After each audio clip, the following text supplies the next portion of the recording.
நிலவு ஒளியில் நிழல் அவள். பகுதி 1. மிகப்பெரிய ஜவுளி நிறுவனத்தின் ஒரே இளவரசி அவள்தான்.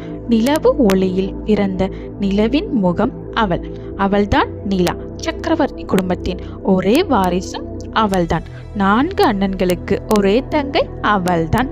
சிறுவயதிலிருந்தே அவளுக்கு எந்த குறையும் இருந்ததில்லை. என்று தும்மினால் கூட 10 வேலையாட்கள் வருவார்கள். அதிக அளவில் நண்பர்களும் உண்டு. அவளுக்கு கொஞ்சம் கோபம் அதிகம்தான்.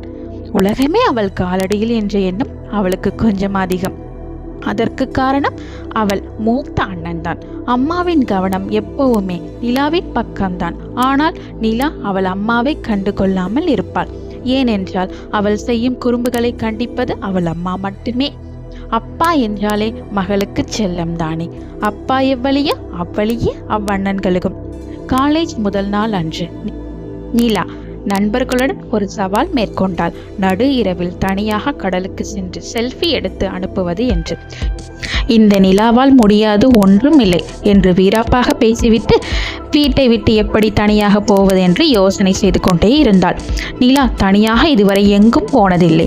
நடு இரவு வந்ததும் யாருக்கும் தெரியாமல் வீட்டை விட்டு வெளியே வந்தாள் அவள்.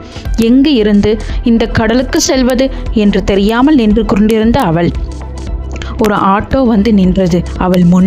எங்க போகணுமா என்று கேட்டார் ஆட்டோக்காரர். பீச் என்று சொன்னாள் அவள். ஏறுமா, 450 ரூபா அப்படின்னு சொன்னார் ஆட்டோக்காரர். அவள் சரி என்று ஏறினாள். மணி 12:30 ஆகிவிட்டது.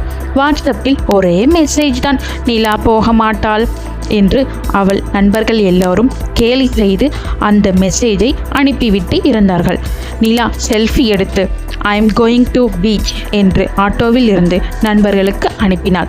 நண்பர்கள் அனைவருக்கும் ஆச்சரியமாக இருந்தது. நிலா எங்கும் தனியாக போக மாட்டாள் என்று அனைவரும் பேசிக்கொண்டு இருந்தனர். ஆனால் இப்போது அவர்களுக்கே மிகப்பெரிய ஆச்சரியம் காத்திருந்தது. ஆட்டோ கடற்கரைக்கு சென்றது. அங்குள்ள சாலையில் ஆட்டோவை நிறுத்தினார் அந்த ஆட்டோக்காரர். அங்கிருந்து நிலா இறங்கினாள். பீச் ஓரத்தில் நிறைய ஆண்கள் தனித்தனியாக நின்று நிலாவை பார்த்தபடியே நின்று கொண்டிருந்தனர். அங்கிருந்து நிலாவிற்கு நடுக்கம் வந்துவிட்டது. என்ன செய்வதென்று அறியாமல் திகைத்தாள் நிலா.